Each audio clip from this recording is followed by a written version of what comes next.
اللهم ارحمنا بالقرآن واجعله Bismillahirrahmanirrahim. Assalamualaikum warahmatullahi wabarakatuh. Waalaikumsalam warahmatullahi wabarakatuh.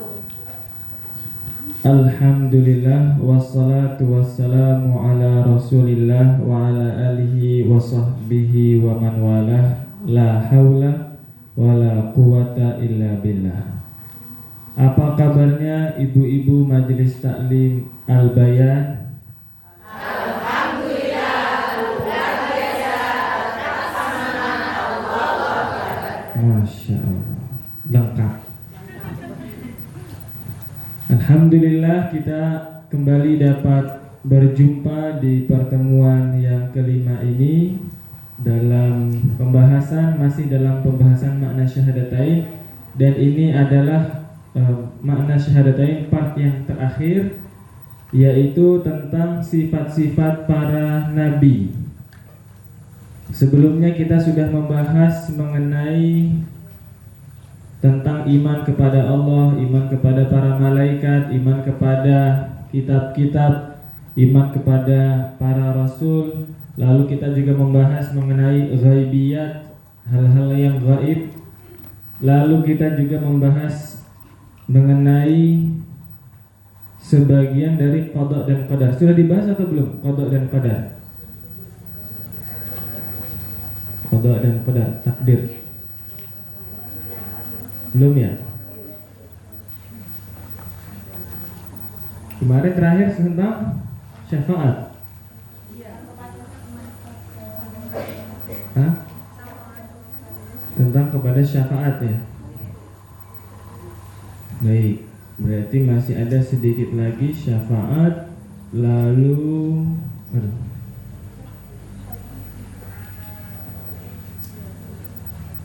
setelah syafaat, surga.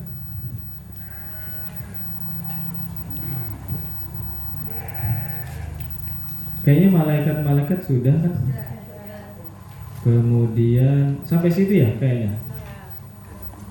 Qada dan qadar belum? Oh baik, kita bahas mengenai qada dan qadar terlebih dahulu. Allah subhanahu Nabi sallallahu alaihi wasallam pernah bersabda, Innallaha kataba, sesungguhnya Allah subhanahu wa ta'ala menuliskan maqadiral khalqi, takdir-takdir seluruh makhluk, qabla an yakhluqas samawati wal arda, sebelum menciptakan langit dan bumi, bihon khamsina alfasanah, 50.000 tahun sebelum ia diciptakan. Atau kama qala Nabi sallallahu alaihi wasallam. Sesungguhnya Allah telah menuliskan segala macam takdir-takdir hamba 50.000 tahun sebelum langit dan bumi diciptakan. Ini adalah yang disebut sebagai qada. Apa definisi qada? Apa definisi qadar? Kadang kita kebingungan. Dan masalah ini adalah salah satu yang paling banyak diperdebatkan, baik oleh orang yang awam maupun oleh orang yang alim. Masalah qada dan qadar. Dulu para sahabat pernah berdebat tentang qada dan qadar di masjid Rasulullah SAW.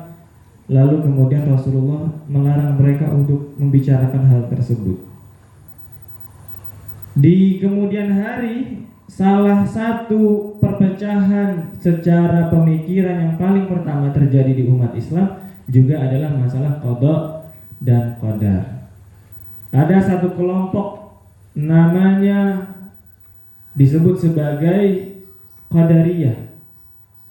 Qadariyah ini walaupun namanya ada qadarnya, tetapi mereka justru menyebut bahwa tidak ada itu qadar, tidak ada itu takdir semua yang terjadi dalam kehidupan hamba itu adalah ikhtiar mereka, usaha mereka sendiri.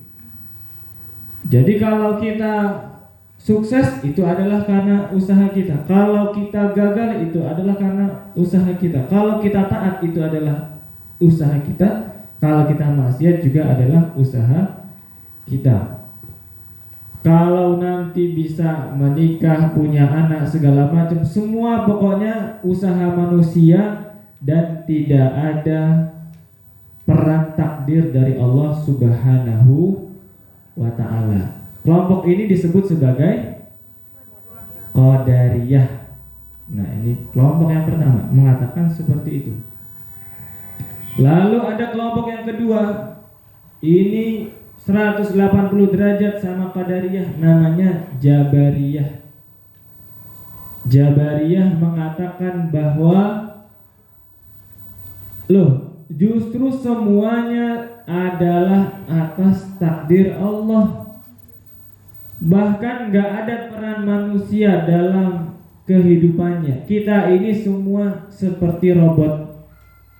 Kita ini semua seperti wayang, tinggal digerak-gerakan sama dalangnya. Maka kalau kita sukses itu semua adalah full takdir dari Allah. Kalau nggak sukses juga sama. Kalau taat itu adalah takdir. Kalau maksiat itu juga adalah takdir. Pokoknya semua yang terjadi di dunia ini semuanya adalah karena takdir dari Allah Subhanahu wa ta'ala. Sama seperti robot.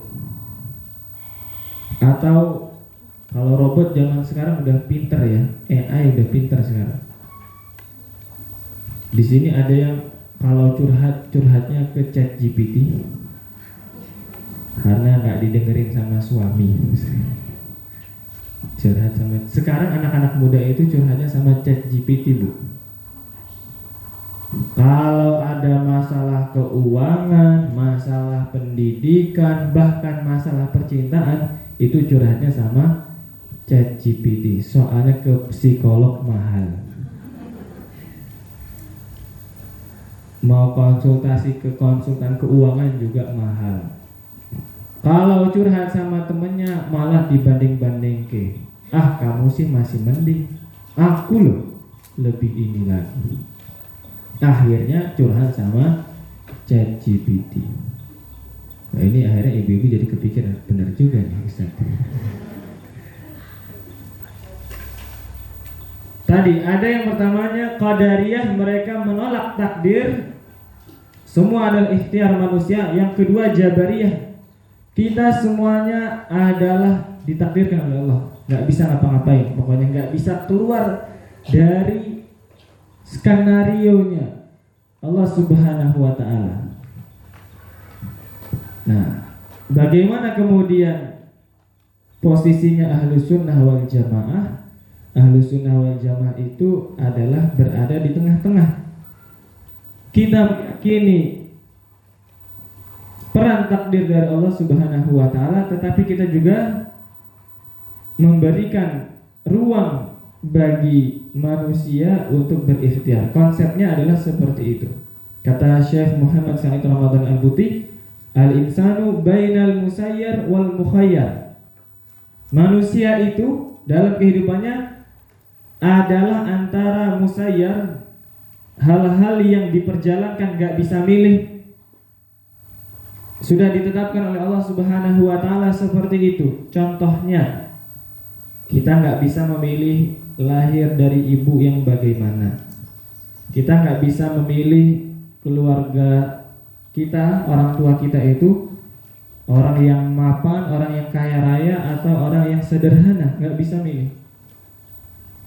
Kita nggak bisa milih misalnya fisik kita lahir seperti apa.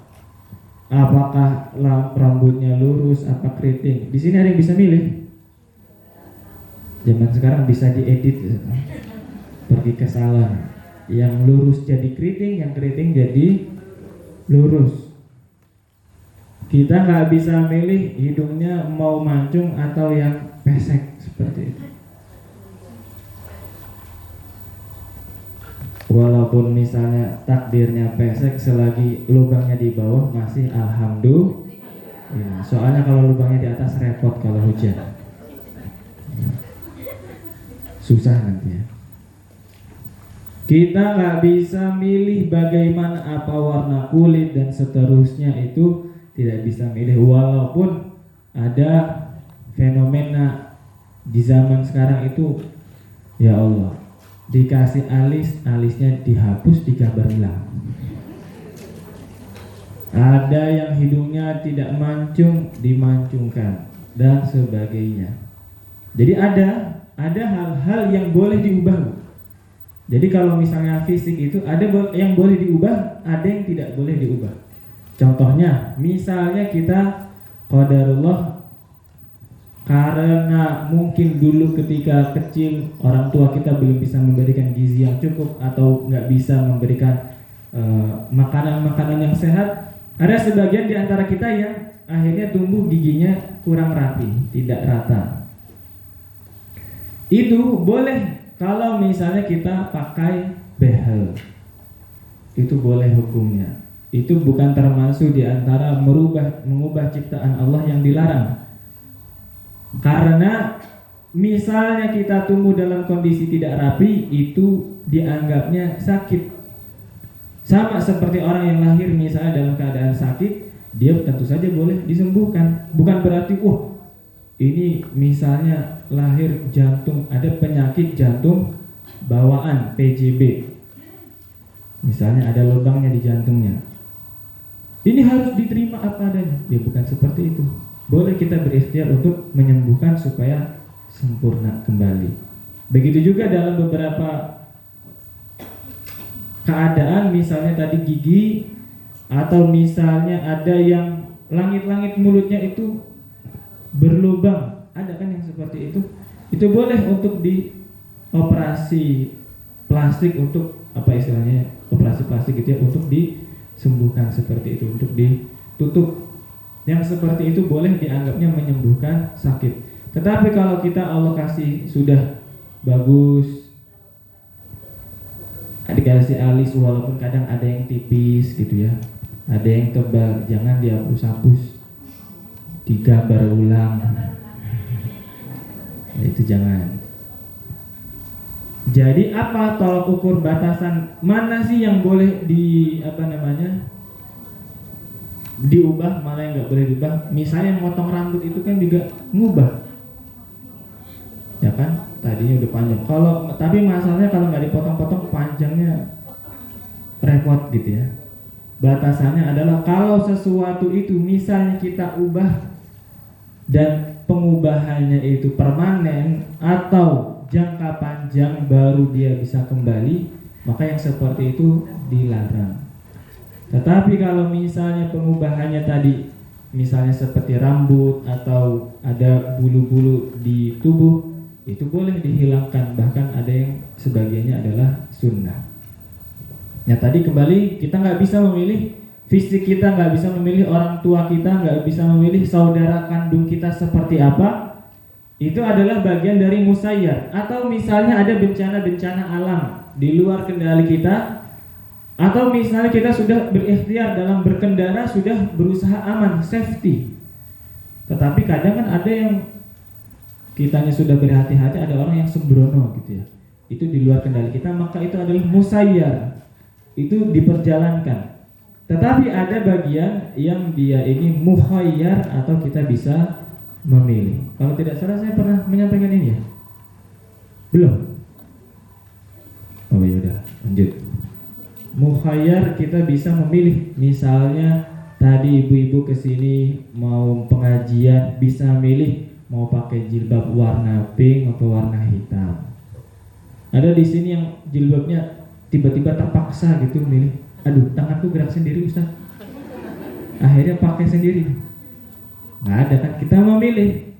Tadi mau sarapan, tadi misalnya mau puasa atau tidak hari ini, kita itu bisa memilih.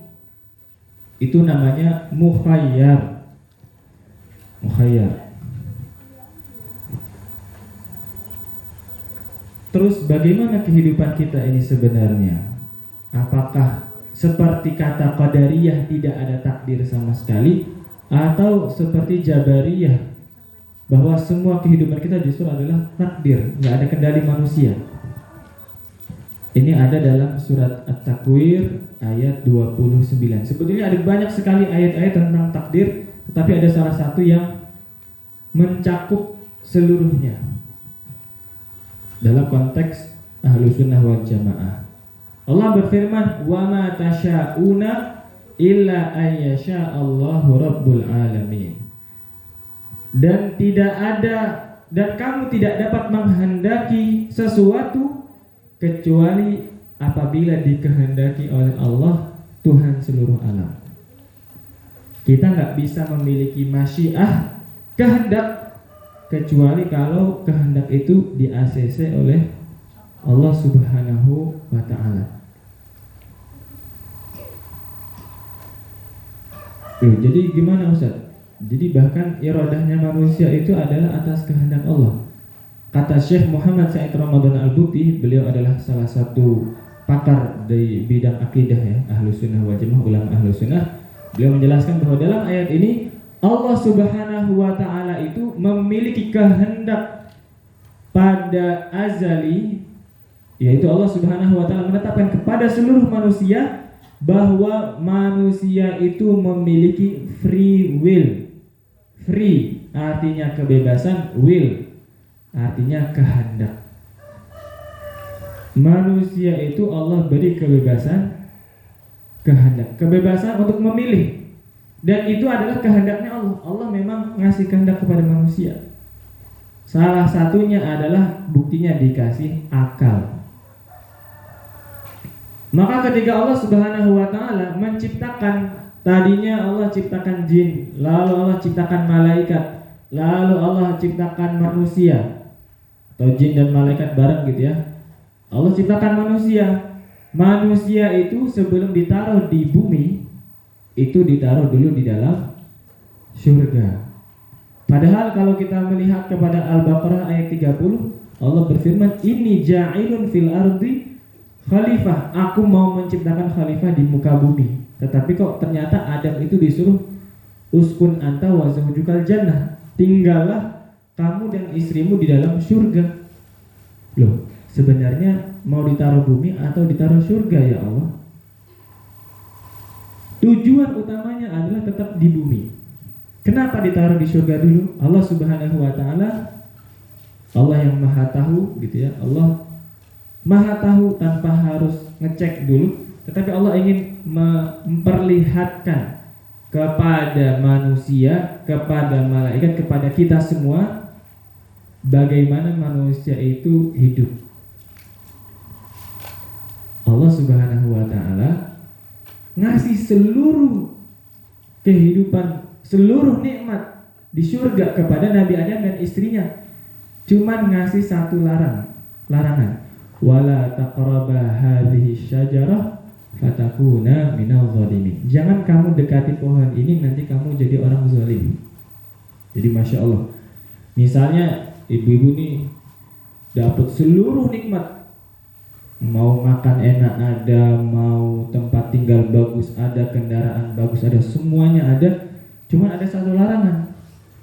Misalnya jangan mendekati satu pohon.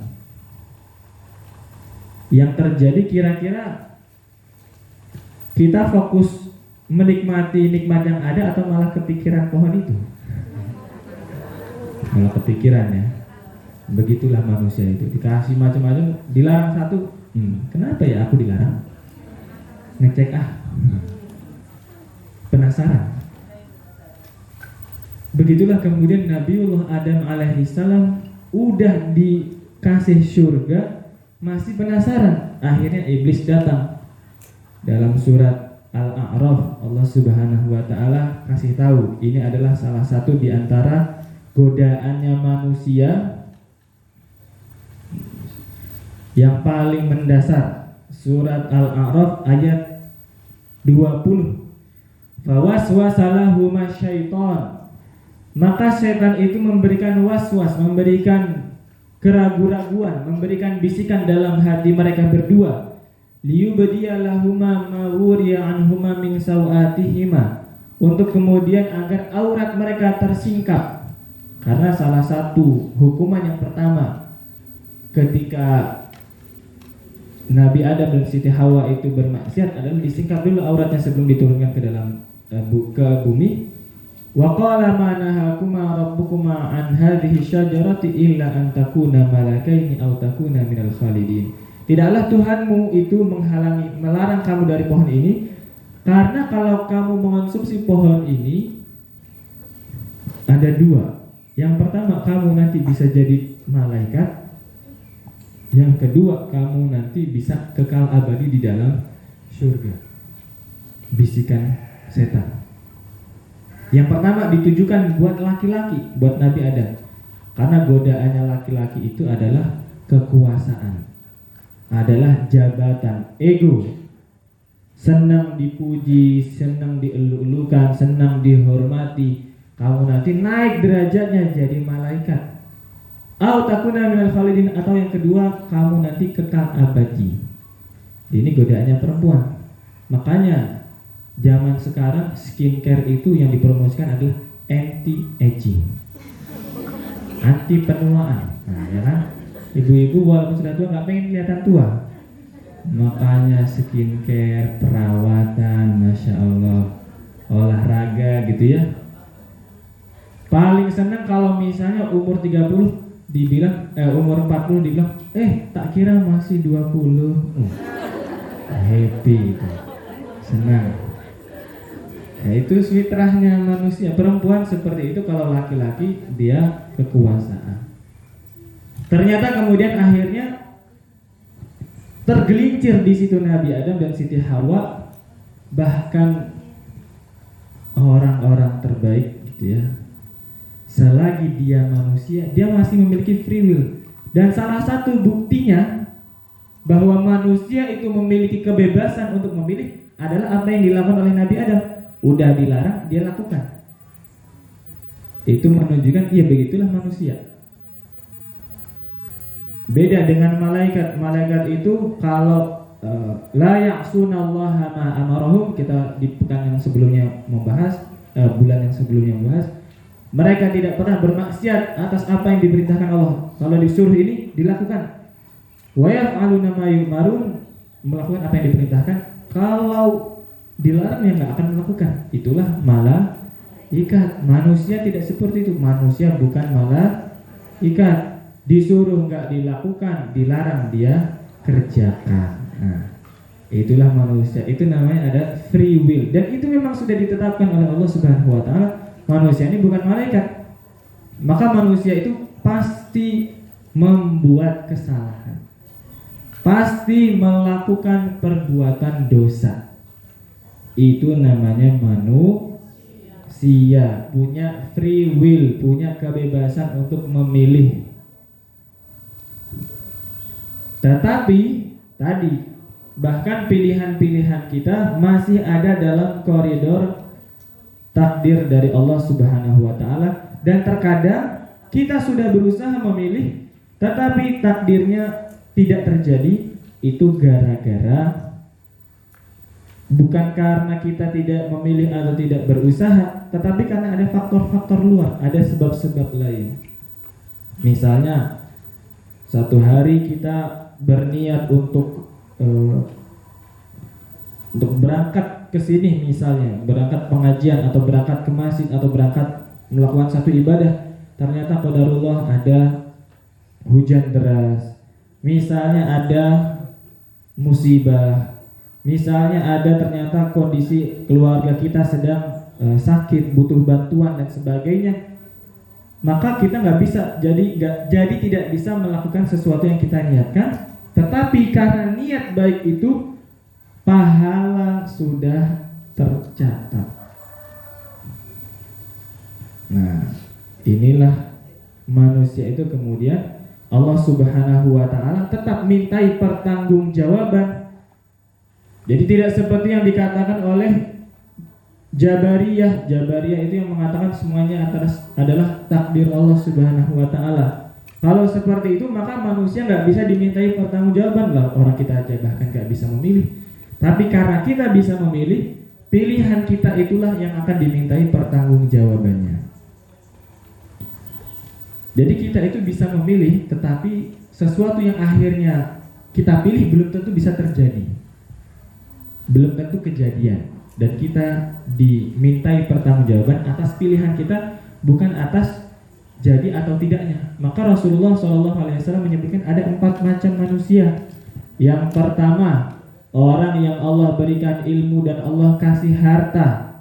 Dengan ilmunya dia gunakan hartanya untuk kebaikan, menyambung silaturahim, untuk bersedekah, untuk zakat, untuk menyumbang hal-hal baik. Maka ini adalah hamba yang paling beruntung. Maksudnya beruntung di dunia, beruntung juga di akhirat. Yang kedua, ada hamba yang Allah kasih ilmu tapi tidak dikasih harta seperti orang yang pertama. Maka karena dengan ilmunya, dengan imannya, dia berharap, ya Allah, seandainya Engkau beri aku harta seperti orang itu, aku juga pengen seperti dia, ya Allah. Niatnya baik, pilihannya baik.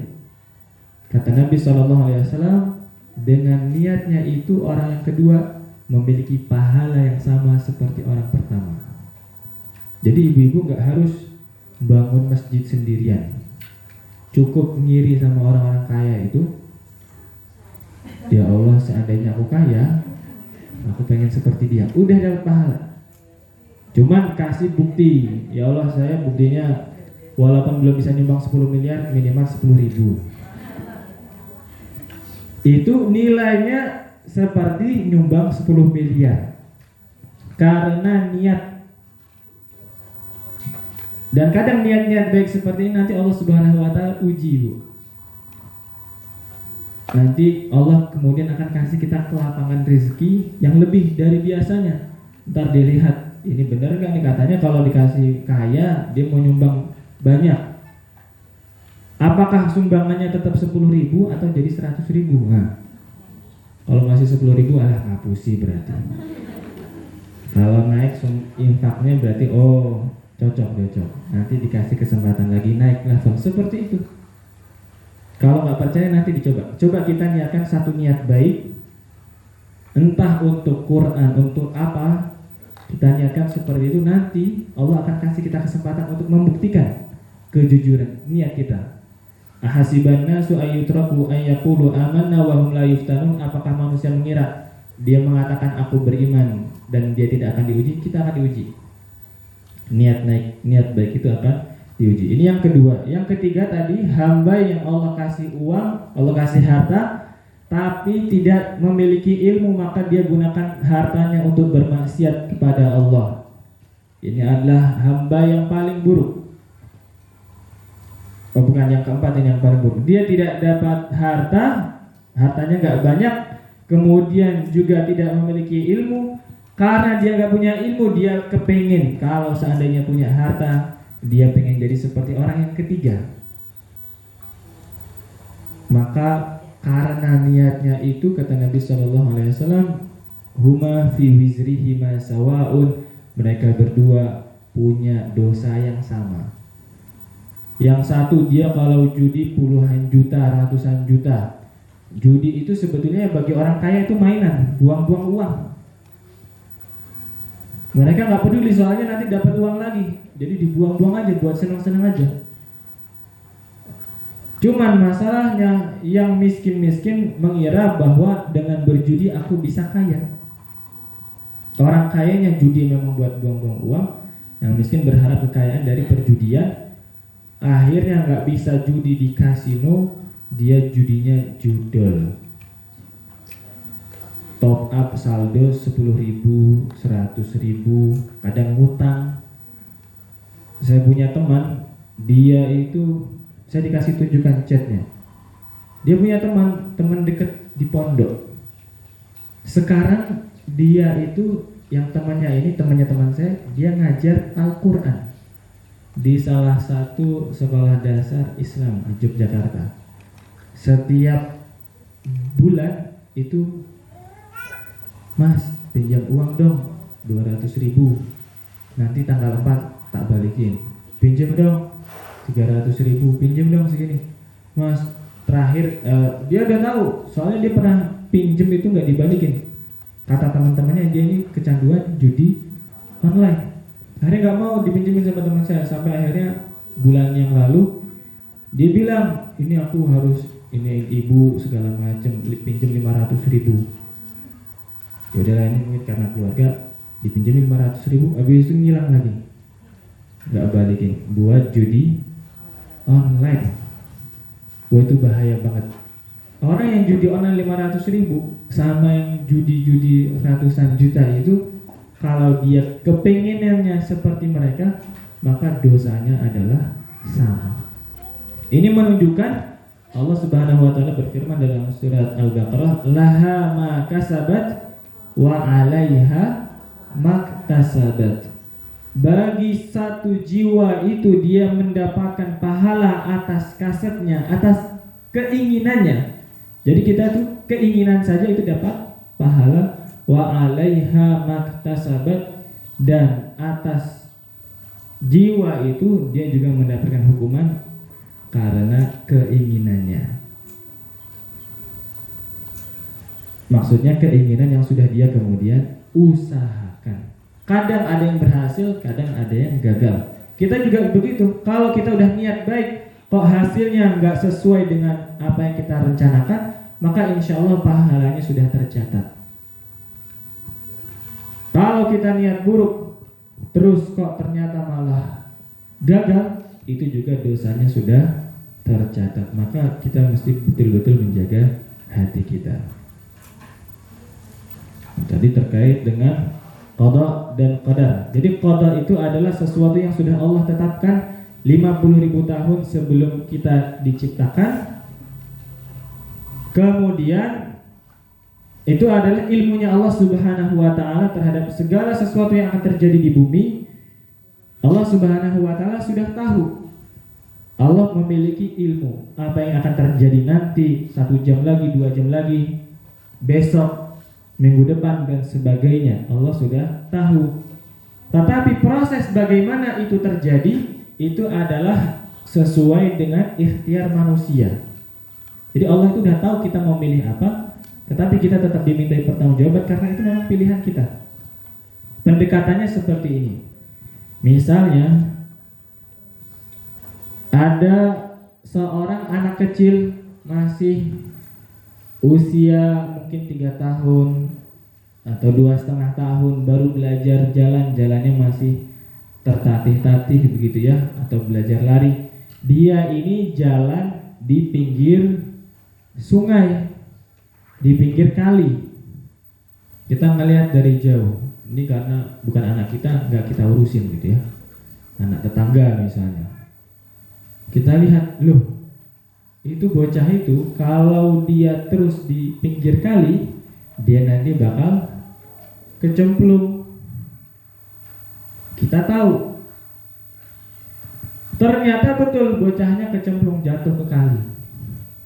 Pertanyaannya, pengetahuan kita apakah memiliki pengaruh terhadap jatuhnya anak itu? Gara-gara kita tahu anak itu jadi jatuh, atau emang anak itu jatuh karena pilihan dia sendiri? Maksudnya karena dia jalan di pinggir kali. Karena dia jalan di pinggir kali. Pengetahuan kita, ilmu kita tentang anak itu apakah memberikan intervensi atau tidak? Tidak. Ya, anak itu jalan-jalan sendiri. Kita tahu ya karena kita punya pengalaman seperti itu. Begitupun juga Allah Subhanahu wa taala, Allah itu tahu kita mau ngapain besok. Cuman apa yang kita lakukan di keesokan hari itu adalah karena ikhtiar atau pilihan kita masing-masing. Jadi ilmunya Allah disebut sebagai qada. Kalau sesuatu itu sudah terjadi, maka itu disebut sebagai qadar. Jadi kalau untuk hamba itu ada ranah-ranah ikhtiarnya, tetapi nanti secara umum Allah Subhanahu wa taala juga memiliki qadanya atau ketetapannya bahwa ada dengan berbagai sebab ya, dengan berbagai sebab-sebab Allah kemudian menentukan bagaimana itu semua akhirnya terjadi. Contohnya kalau di dalam perang Badar dahulu, Nabi SAW bersama para sahabat itu pengennya awalnya mengejar Abu Sufyan, kafilah dagang, nggak bawa senjata. Ternyata kemudian Allah pertemukan dengan pasukannya Abu Jahal. Ya sudah, jadinya adalah perang. Liyaqdiyallahu amran kana maf'ula, supaya Allah Subhanahu wa taala menetapkan, menjadikan apa yang sudah telah Allah qadhakan dalam ilmunya. Nah, ini qadha dan juga qadar. Maka kita mesti memahami konsep ini adalah untuk memahami apa yang telah terjadi sekarang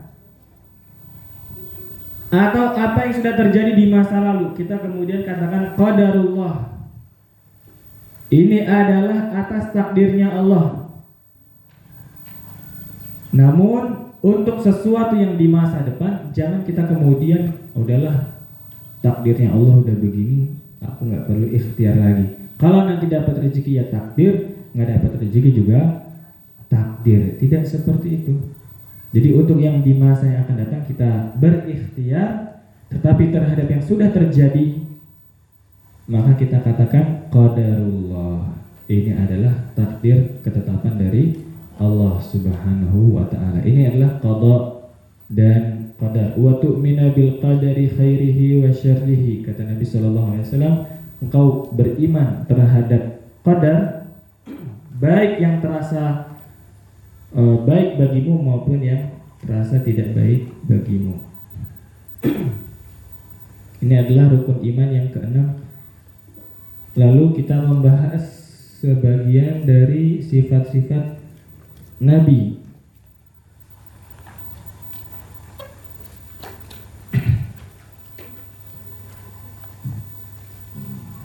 Nabi Shallallahu Alaihi Wasallam adalah penutup para nabi dan pemimpin seluruh manusia nanti di hari kiamat. Artinya tidak ada nabi setelah Nabi Muhammad.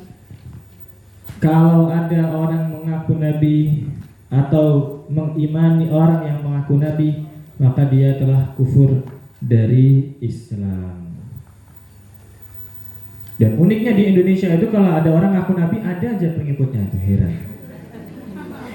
Padahal potongannya gak ada nabi-nabinya belas, tapi ada aja pengikutnya. Kan di TV itu laporan berita, misalnya siapa ngaku dapat wahyu, ya kok ada aja yang percaya. Itu Masya Allah.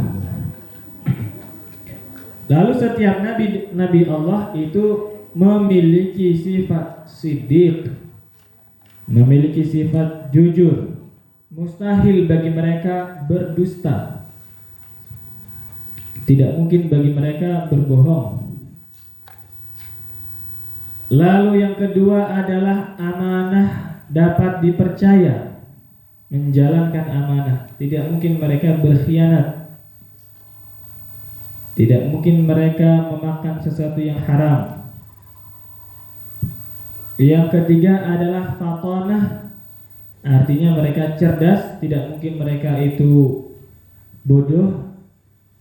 Tidak mungkin mereka tidak paham atas apa yang mereka sampaikan. Dan yang keempat adalah tabligh, yaitu pasti mereka menyampaikan. Dan ini setiap nabi dan rasul. Semua nabi dan rasul. Maka kurang tepat jika ada yang mendefinisikan bahwasanya nabi itu adalah orang yang dapat wahyu untuk dirinya sendiri, bukan untuk orang lain.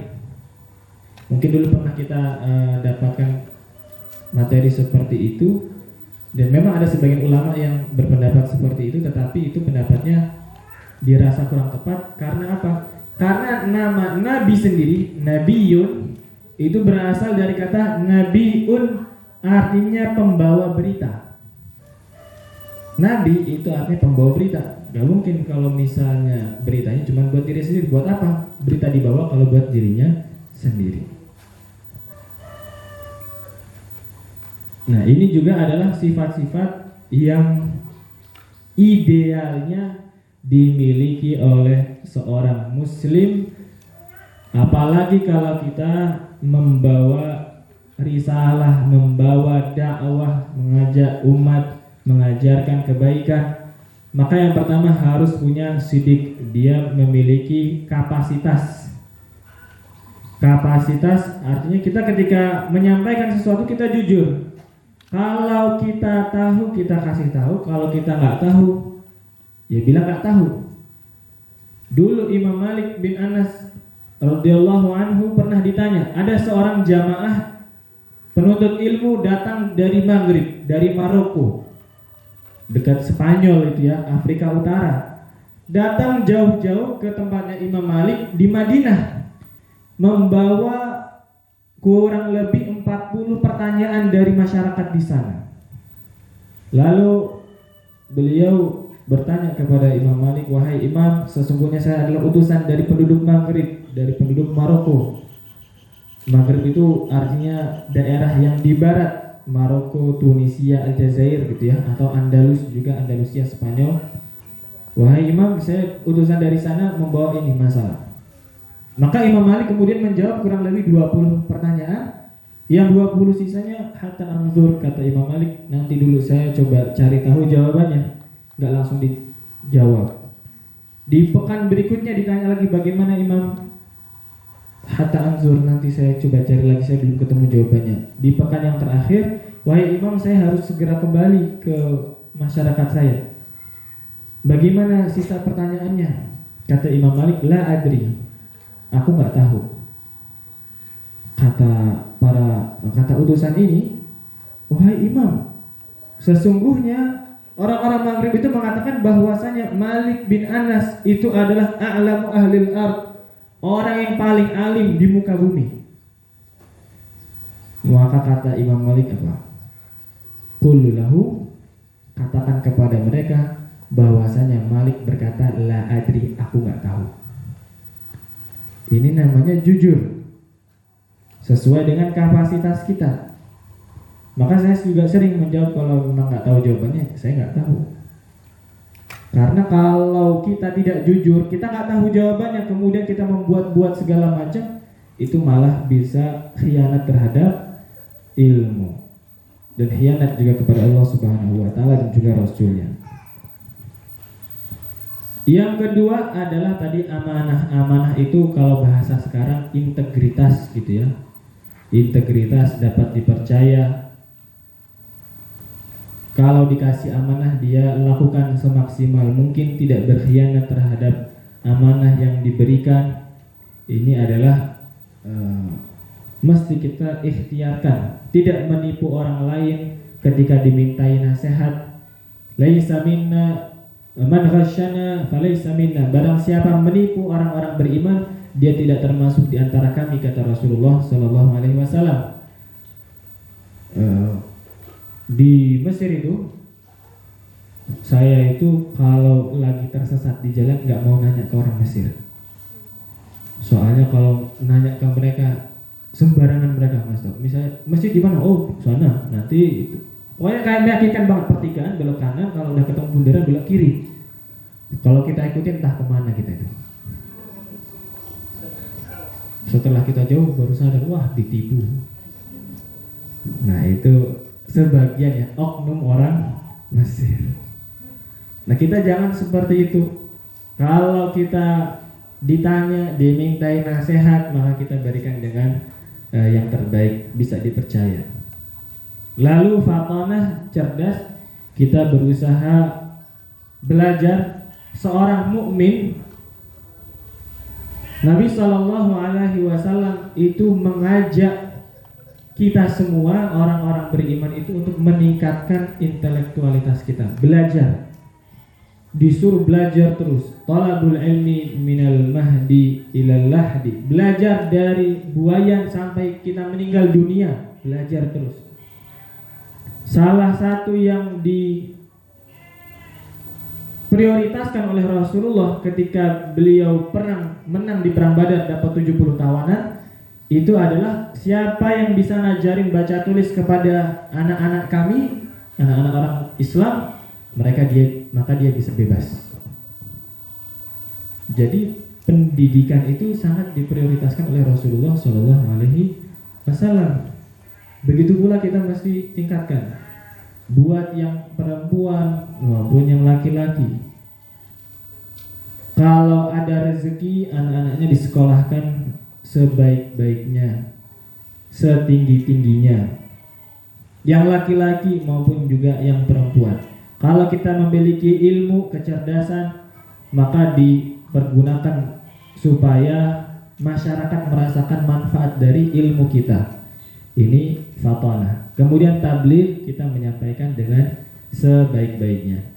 Mustahil bagi para nabi dan rasul itu berbohong, berkhianat, melakukan tindakan-tindakan yang menghinakan akhlak rendah, semisal mencuri pohon tetangga, mencuri mangga tetangga. Nggak bisa, nggak mungkin. Kemudian as-safahah, bodoh, al-baladah, bebal, al-jabanah, pengecut, dan setiap perkara yang menjauhkan orang dari menerima dakwah. Menurut muallif penulis buku ini, Syekh Abdullah Al-Harari, di antara yang mustahil adalah, kalau dilihat dari ini ya,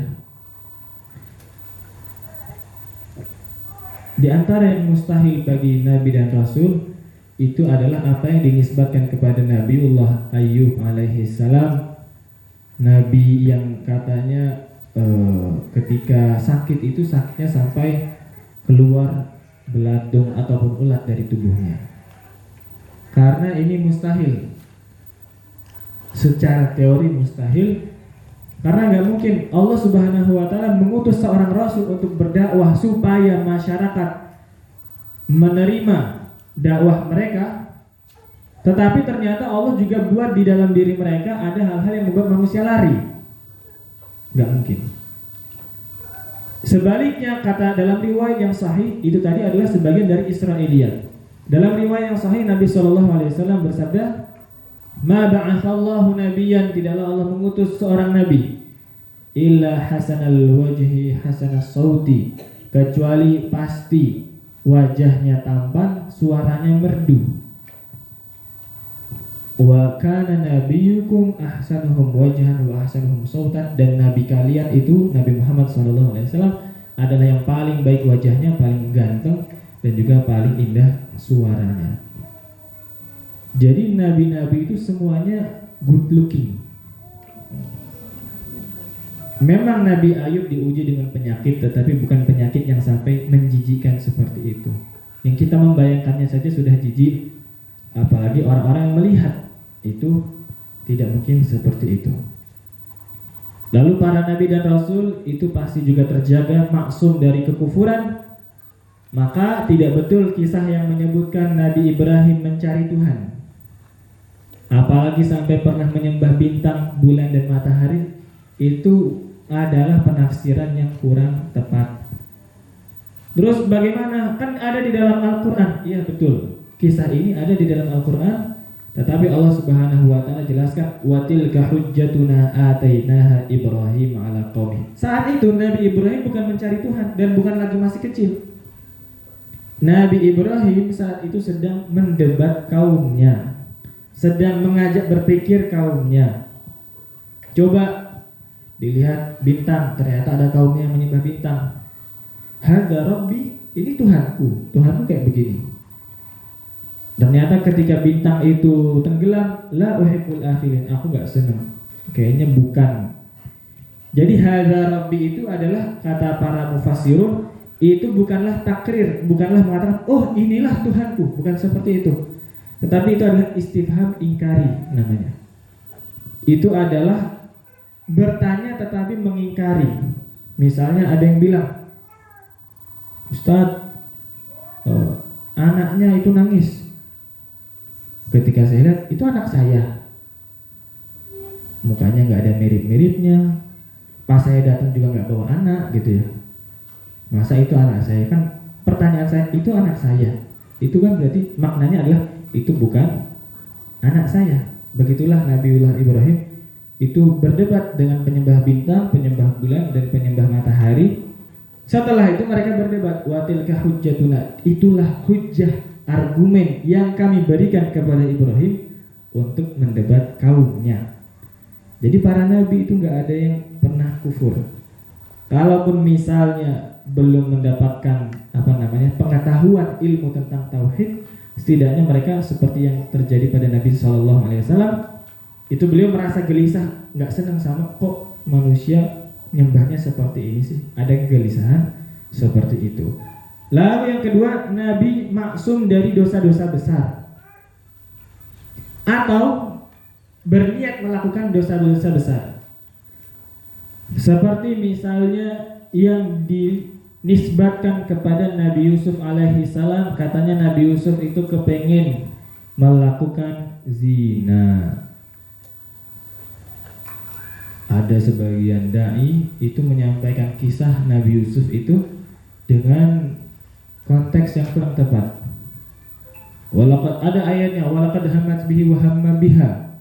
Sesungguhnya Zulaikha telah kepengen zina sama Nabi Yusuf, dan Nabi Yusuf juga kepengen zina kepada Zulaikha. Na'udzubillah min dzalik. Kalau misalnya kita mendengar Ustadz Fulan itu sempat kepengen zina loh, cuman nggak jadi. Ustadz Fulan itu sempat booking cewek loh, cuman nggak jadi gara-gara ternyata bensinnya habis misalnya. Kira-kira pandangan kita terhadap Ustadz itu baik apa buruk?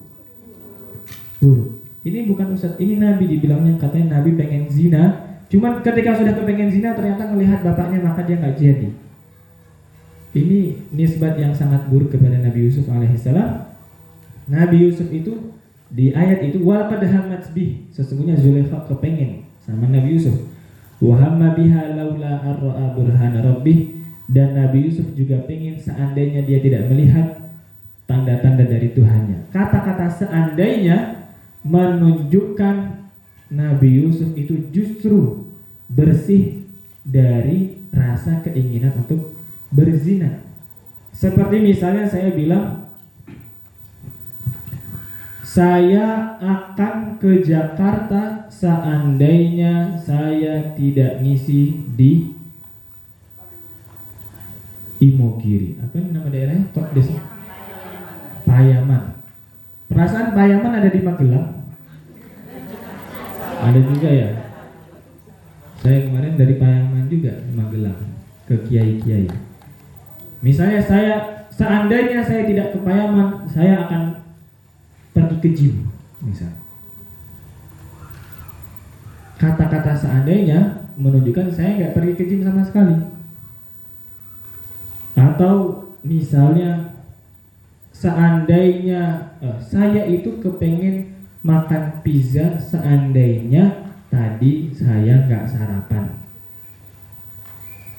Tetapi karena saya sarapan berarti saya nggak kepengen pizza, ya kan? Kan seperti itu yang dipahami. Kata Allah juga seperti itu. Nabi Yusuf itu kepengen berzina seandainya tidak melihat tanda dari Tuhannya. Tetapi karena Nabi Yusuf melihat tanda dari Tuhannya, maka beliau tidak ingin berzina sama sekali. Maka tadi maksum dari kekufuran, maka tidak benar yang dinisbatkan kepada Nabi Ibrahim. Maksum dari dosa besar dan maksum dari dosa kecil yang menandakan rendahnya jiwa pelakunya, baik sebelum mereka menjadi nabi maupun sesudahnya. Adapun dosa-dosa yang lain, maka mereka mungkin saja untuk melakukan hal tersebut, tetapi akan diingatkan untuk langsung bertaubat. Sebagaimana tadi yang kita sebutkan di awal tentang Nabiullah Adam itu melakukan kesalahan, tetapi kemudian beliau menyesal dan bertaubat kepada Allah. Itu ya. Atau Nabi Yunus alaihi salam, beliau sempat merasa lelah dan pengen lari dari dakwah, tetapi kemudian mendapatkan teguran ditelan ikan. Maka beliau kemudian langsung bertaubat, la ilaha illa anta subhanaka inni kuntu minal zalimin. Jadi kalau dosa-dosa yang lain mungkin saja, tetapi kekufuran, dosa besar seperti zina itu dosa besar, lalu juga dosa kecil yang menunjukkan rendahnya jiwa pelakunya. Contohnya apa? Contohnya yaitu tadi nyolong pelem tonggone, yang dicolong satu lagi. Mending kalau yang dicolong satu pohon gitu ya. buat jualan sekalian. Ini udah yang dicuri cuma satu. Atau misalnya menguntit. Tahu menguntit, Bu? Stalking. Apa ya bahasa Indonesianya ya? Ya menguntit itu nginceng lah ya. Ngincengi orang lain. Itu dosanya dosa kecil. Cuman menunjukkan orang yang melakukan ini dia moralnya rendah. Rendahnya jiwa moral pelakunya. Nah, para nabi itu maksum dari dosa besar, dari kekufuran, dan juga dosa kecil yang menunjukkan rendahnya moral dari si pelaku. Adapun kesalahan-kesalahan yang lain itu masih mungkin saja terjadi. Maka ini adalah tadi di antara sifat-sifat yang pasti ada dari para rasul, yaitu yang pertama adalah sidik, amanah, fatonah, tabligh. Lalu mereka itu mustahil dari kebodohan, dari khianat, dari kesembronoan, dari rasa pengecut, dari rasa bebal gak mau dapat nasihat. Dan mereka semua maksum dari kekufuran, dosa besar dan dosa kecil yang menunjukkan rendahnya moral dari si pelaku. Nah, ini tadi mungkin yang bisa kami sampaikan terkait makna syahadatain. Ini sudah part yang terakhir. Kalau misalnya mau dilanjut akidah, itu ada beberapa pembahasan. Kalau mau ngikut ini pembahasan riddah. Kalau misalnya mau dilanjut pertemuan berikutnya pembahasan riddah, hal-hal yang bisa membuat seseorang itu keluar dari Islam. Nah, tapi nanti ini harus pembahasannya hati-hati supaya kita nggak serampangan dalam mengeluarkan seseorang dari Islam. Karena ada sebagian yang belajar seperti ini kemudian jadi gampang banget si ini kafir, nggak boleh sholat di belakang mereka. Kalau misalnya dia ini kafir maka dia najis, nggak boleh menyentuh tempat ibadah kami, nggak boleh menyentuh barang-barang dan sebagainya. Itu gara-gara pemahaman riddah yang keliru. Nah, ini tadi kita cukupkan dulu untuk kali ini pembahasan mengenai sifat-sifat tentang qada dan qadar, juga sifat wajib dan mustahil bagi para rasul. Kurang lebihnya mohon maaf. Wallahu a'lam bishawab. Wassalamualaikum warahmatullahi wabarakatuh. Waalaikumsalam warahmatullahi wabarakatuh. Jazakallahu khairan katsiran kepada Ustadz Ahmad Rosyadi yang telah berikan ilmu pada pagi hari ini. Monggo bunda-bunda, silahkan yang ingin bertanya, monggo dibuka sesi tanya jawab. Okay.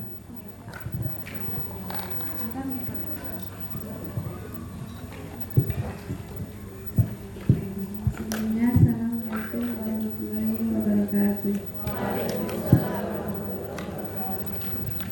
Ustaz tadi kan bilangnya itu bisa dibekel. Misalnya kalau rambut diribonding bagaimana? Rambut diribonding. Nah, ini cerita saya sendiri ya Pak. Yeah. Saya itu kalau dari kecil kalau makan terus di napoli itu ada rambut saya muntah. Terus setelah menikah saya itu kalau mandi sampoan juga muntah-muntah. Nah saya itu pengennya diribonding kan rambut saya keriting. Terus saya bilang ke suami, Pak saya pengen bonding, boleh enggak? Terus kata suami saya, enggak boleh Mak, kalau kamu rebonding itu berarti kamu tidak mensyukuri ciptaan Gusti Allah. Mengubah ciptaan Allah gitu. Jadi saya bingung sebaiknya saya bagaimana, tapi saya pengen sembuh gitu Mbak, biar enggak muntah-muntah lagi. Iya. Baik, terima kasih banyak. Assalamualaikum warahmatullahi wabarakatuh. Waalaikumsalam warahmatullahi wabarakatuh. Saya pengen tanya nih, kalau misalnya rebonding itu dia nanti bakal kembali ke semula atau permanen? Kembali ke semula ya kan? Sebenarnya saya nanya ini saya sudah tahu jawabannya. Kenapa kok saya tahu? Soalnya istri saya pernah rebonding. Dia nyoba-nyoba aja, saya biarin, bolehin. Lalu balik keriting juga saya biarin. Ini karena ibu-ibu semua nggak apa-apa ya kita bahas. Jadi boleh seperti itu. Itu tadi saya kasih batasan, atau batasan yang dijelaskan oleh para ahli ilmu adalah yang pertama, dia tidak boleh yang permanen.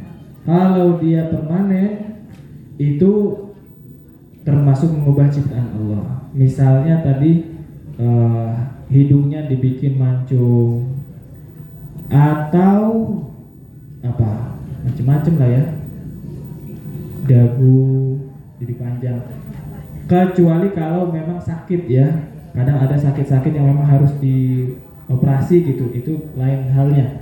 Tapi kalau ini sehat untuk, jadi ada apa ya istilahnya itu, tahsin sama tahsin wa tajmil sama lil afiyah kalau masalah pembagiannya itu. Jadi kalau memang untuk mempercantik saja atau memperindah dengan operasi-operasi itu tadi tanpa ada pertimbangan-pertimbangan lain, maka itu dilarang, apalagi kalau tadi yang permanen-permanen.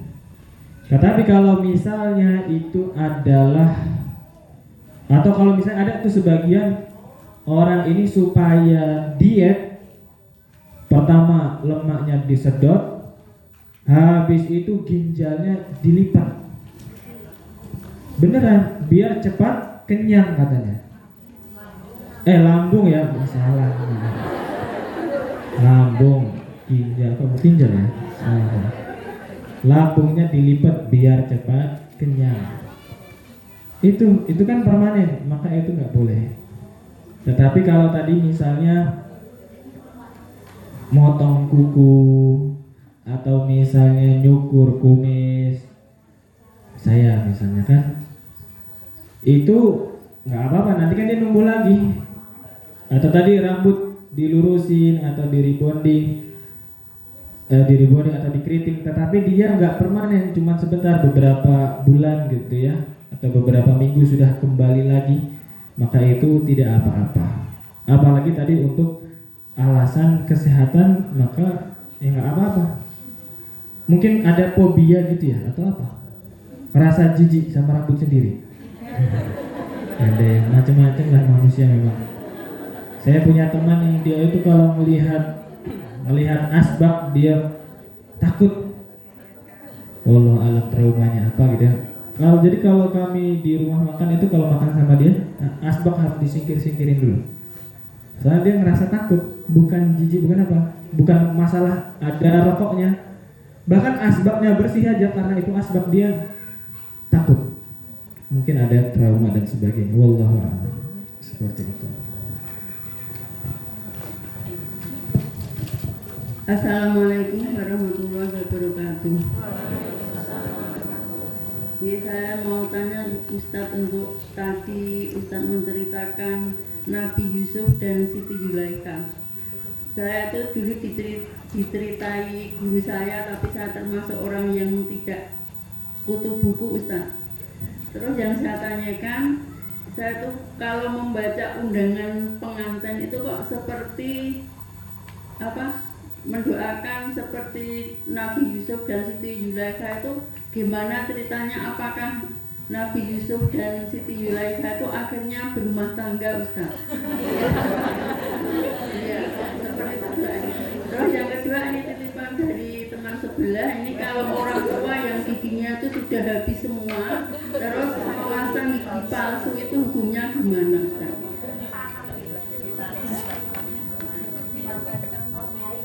Oh, ini ada lagi, Ustaz.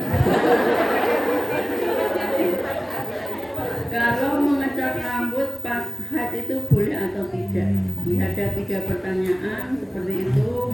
Minta penjelasannya, Ustaz, dari saya. Wassalamualaikum warahmatullahi wabarakatuh. Waalaikumsalam warahmatullahi wabarakatuh. Ya, jadi terkait Yusuf dan Zulaikha, Nabi Yusuf alaihissalam itu memang ada riwayat-riwayat Israiliyat, artinya riwayat dari Bani Israel. Kata Nabi SAW, kalau ada cerita-cerita dari Bani Israel itu tidak perlu kita percayai 100%, tidak perlu kita dustakan 100%. Itu sebagai bumbu-bumbu cerita pelengkap saja. Nah, memang ada Israiliyat yang menyebutkan bahwa akhirnya memang Nabi Yusuf alaihissalam itu kembali, Zulaikha itu akhirnya menikah dengan Nabi Yusuf setelah Nabi Yusuf dibebaskan dari penjara. Lalu suaminya itu meninggal dunia, suaminya Zulaikha. Lalu kemudian mereka akhirnya menikah. Bahkan ada yang menyebutkan Zulaikha itu jadi muda kembali. Padahal aslinya udah tua. Karena kan ketika itu Nabi Yusuf bekerja itu masih remaja gitu ya. Dan di penjara itu lama waktunya.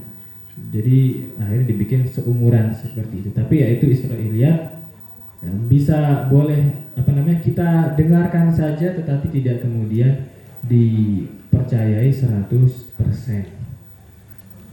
Kalau doanya seperti Yusuf dan Zulaikha, didoakan seperti Yusuf dan Zulaikha, tergantung ya bagian mananya yang pengen ditiru. Apakah biar awet muda atau gimana, wallah. Ya tapi terserah, kalau itu boleh, doa seperti itu boleh-boleh saja. Lalu yang kedua tadi terkait memasang gigi palsu. Jadi terkadang ini biasanya perlu fatwanya bukan hanya dari ustadz tetapi juga dari dokter, karena kadang memang diperlukan kondisi-kondisi seperti itu untuk ya kita beraktivitas sehari-hari. Nanti mau dipasang pakai emas kah atau pakai perak gitu ya, atau apa lagi, atau ada yang dibikin mirip gitu ya, itu boleh. Jadi tanggalnya gigi itu adalah termasuk dari sakit juga ya. Jadi walaupun memang sudah waktunya gitu kan kadang, tapi itu bagian dari sakit. Tua itu sakit sebetulnya. Tua itu, ketuaan adalah penyakit. Maaf tua. Ya soalnya Nabi menjelaskan, ketika menjelaskan mengenai habatus sauda, ini adalah obat segala penyakit kecuali ketuaan, penuaan. Gak bisa bikin awet muda pakai habatus sauda, pakainya skincare atau olahraga gitu ya, ben awet nom. Jadi boleh pakai gigi palsu, mau yang emas, perak, atau apa. Teman saya ada yang dia pakai gigi palsu itu lepas pasang. Jadi kalau lagi sehari-hari dia giginya lengkap, kalau lagi makan dicopot, ompong. Ada yang seperti itu nggak apa-apa. Untuk tahsin itu boleh seperti itu. Kemudian yang ketiga, menyemir rambut, mengecat rambut ketika sedang haid, itu juga diperbolehkan, tidak ada yang dilarang. Nah ini menarik, ini kalau misalnya pertemuan-pertemuan berikutnya apakah mau lanjut bahas akidah atau membahas fikih, dipersilakan kepada panjenengan panitia mau bahas apa. Nanti kita bisa bahas juga. Ada sebagian mitos-mitos tentang haid itu yang sebetulnya nggak seperti itu ya. Misalnya nggak boleh potong rambut, potong kuku. Kemudian apa lagi? Tadi mengecat rambut, apa lagi? Menyisir. Pokoknya rambut rontok itu harus dikumpulkan, nanti dimandikan gitu ya. Itu sebetulnya tidak harus seperti itu. Biasa aja sebenarnya yang haid itu seperti itu. Wallahu a'lam bishawab. Ada lagi Bunda yang ingin bertanya? Monggo, dipersilakan. Dengar?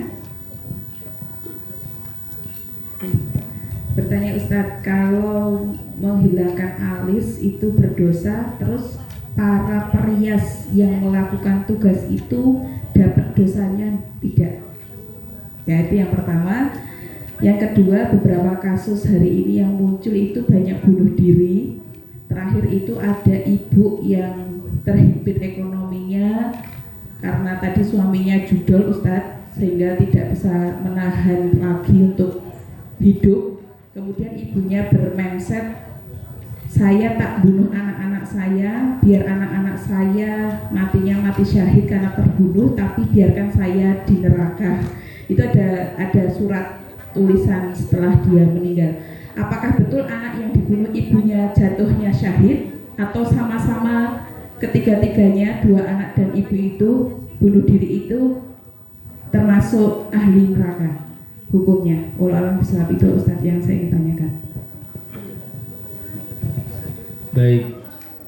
Yang pertama terkait dengan al-mughayyirati khalqallah. Dalam hadis riwayat Imam Muslim, Nabi menjelaskan la'anallahul washimat wal mustawshimat wan namisat wal mutanammisat wal mutafallijati lil husnil mughayyirati khalqallah. Di sini dijelaskan mengenai bahwa Allah Subhanahu wa taala melaknat wanita yang mentato dan yang minta ditato, yang mencabut alis dan yang minta dicabutkan alisnya, serta para wanita yang merenggangkan gigi untuk kecantikan, yang semuanya dapat mengubah ciptaan dari Allah Subhanahu wa ta'ala.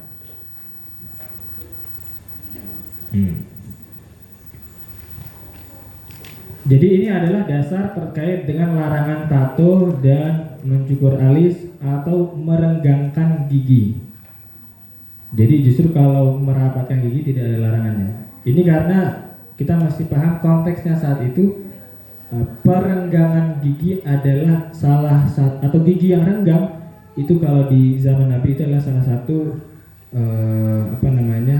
tolak ukur kecantikan, gitu ya. Nah, ini tadi jelas bahwa mencabut alis itu dilarang.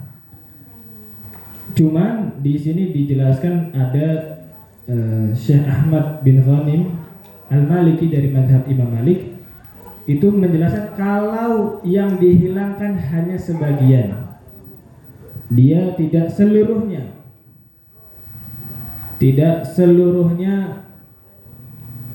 tidak seluruh alis gitu ya yang dihilangkan, tetapi misalnya dirapikan, itu tidak sampai kepada keharaman ataupun laknat ya.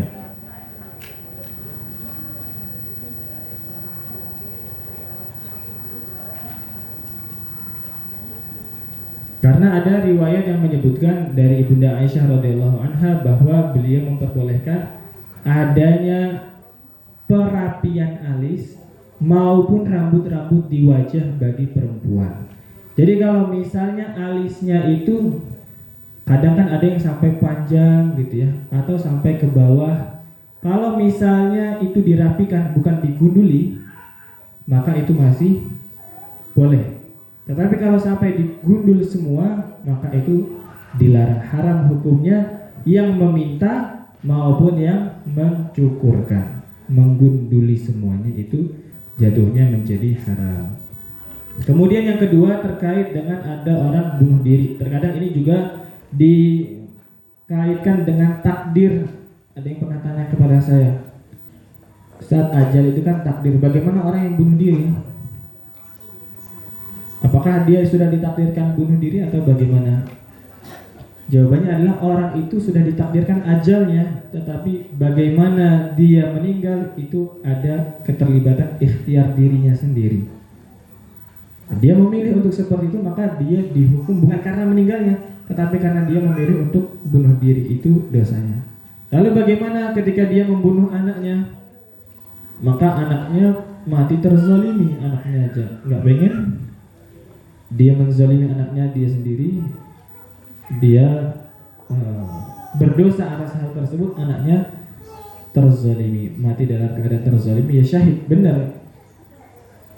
Cuman itu adalah sikap berputus asa dari rahmat Allah, dan itu yang dilarang. Itu berbahaya sekali ketika kita merasa putus asa dari rahmat Allah Subhanahu wa ta'ala. Ada satu kisah ini ya, tentang jatah rezeki dan juga ikhtiar. Imam Ali bin Abi Thalib itu pernah datang ke masjid, lalu minta tolong sama seseorang, tolong jagakan onta saya. Lalu ternyata ketika di masjid, ontanya itu dijual sama yang jaga itu. dijual dengan harga rendah, cuman 2 dirham, pokoknya cuma sekedar hidup aja. Kemudian ketika Imam Ali keluar, loh kok onta saya udah nggak ada. Lalu beliau cari-cari ontanya, ternyata ketemu di pasar ada yang menjual onta itu lagi. Maka Imam Ali kemudian nanya, ini onta saya, kamu tadi dapat dari mana? Oh, saya tadi dapat dari seseorang, dia menjual kepada saya cuma 2 dirham. Kata Imam Ali, subhanallah, padahal sebenarnya tadi saya keluar dari masjid itu berniat ngasih dia 2 dirham. Ini menunjukkan rezeki kita itu sebetulnya sudah ada. Cuman bagaimana kita mencari rezeki itulah yang kemudian menjadi pertanggungjawaban kita. Begitu juga ajal kita itu mau bunuh diri nggak bunuh diri, ajalnya nggak akan berubah, kapannya itu nggak akan berubah. Ada orang bunuh diri gagal, nenggak racun nggak mati-mati, motong nadi diselamatkan gitu ya, nggak jadi meninggal. Ya kalau belum ajalnya dia nggak akan meninggal. Maka orang yang berputus asa dari rahmat Allah kemudian membunuh dirinya sendiri itu adalah buruk sangka kepada Allah. Padahal kalau dia nggak bunuh diri dia akan meninggal juga. Kalau dia nggak meninggal, artinya masih ada jatah rezeki yang belum sampai kepada dia, dan dia pasti akan sampai kepada dia rezeki itu. Tinggal bagaimana kita mencari rezeki. Maka kata Nabi SAW, fattaqullaha wa ahsinu fit talab, bertakwalah pada Allah dan perbaikilah cara kita mencari rezeki. Karena kalau sesuatu itu sudah ada untuk kita, pasti sampai. Tinggal kita mencarinya dengan yang halal atau dengan yang haram. Seperti itu, wallahu a'lam. Sudah cukup bunda-bunda? Gak ada yang penasaran ingin bertanya lagi? Cukupnya. Alhamdulillahirrahmanirrahim. Jazakallahu khairan katsiran Ustaz. Alhamdulillah hari ini kita sudah mendapatkan satu ilmu ya bunda-bunda semuanya. Mudah-mudahan setelah ini kita bisa mengikuti sifat-sifat para nabi dan rasul walaupun belum sempurna ya. Minimal kita belajar jujur, kemudian dapat dipercaya dan selalu menuntut ilmu supaya kita menjadi orang yang lebih tahu dan bisa menyampaikan kebaikan kepada sekitar kita, insya Allah. Alhamdulillah hari ini kajian Duha Al-Bayan sudah selesai ya bunda-bunda, bisa dirapikan. Mari kita cukupkan dengan doa kafaratul majlis bersama-sama. Wahai bismillahirrahmanirrahim.